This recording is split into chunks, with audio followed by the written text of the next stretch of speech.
Hazırlanması çox asan, üzəri qəşəng xırçıltılı, içərisi yumuşaq, dadlı, ləzzətli peçenyalar hazırlayıram. 300 qram xama götürürük. Üzərinə 2 ədəd ağlı sarılı yumurta, 1 stəkan şəkər tozu və 120 qram kərə yağı istifadə edirik. 120 qram kərə yağını da mütləq əridib istifadə etmək lazımdır. Əridirəm və bunu da əlavə edirəm kütlənin üzərinə və hamısını yaxşıca qarışdırıram. 580 qram unu da hissə-hissə əlavə edərək ələ yapışmayan yumuşaq bir xəmir yoğururam. Undan bir qədər əlavə etdikdən sonra üzərinə 1 paket vanil və 1 paket də qabartma tozu əlavə edirəm. Əvvəlcə xəmir biraz duru olduğu üçün spatula ilə qarışdırıram. Daha sonra isə xəmirimi əlimlə yoğururam. Qeyd etdiyim kimi çox yumuşaq və ələ yapışmayan bir xəmir olmalıdır. Unu əlavə edərkən mütləq çalışın ki, tədricən hissə-hissə əlavə edin ki, xəmir bərk alınmasın.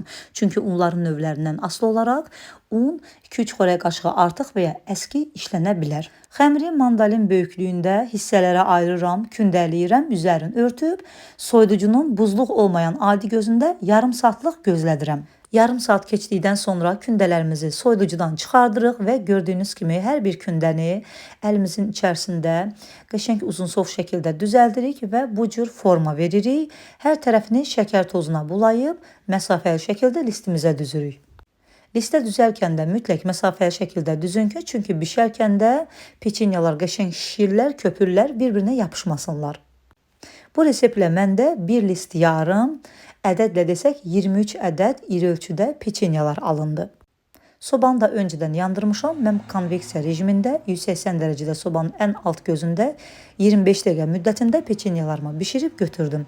Üzərləri gördüyünüz kimi biraz belə qəşəng qızıl rəng alır və götürürəm. Çox qəşəng, ətirli, dadlı, ləzzətli peçenyalar alınır. Gördüyünüz kimi hazırlaması da çox asandır. Üzəri şəkər tozuna görə qəşəng xırçıltılı olur. İçərisi isə yumuşaq alınır.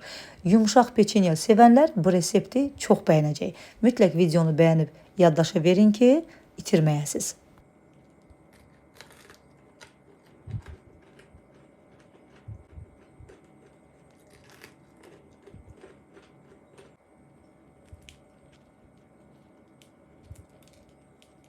Ərzaqların miqdarını dəqiqliklə stəkan ölçüsü ilə postun altında qeyd edəcəm. Göz haqqınızı halal edin. Yeni videolarda görüşmək ümidi ilə. Hələlik.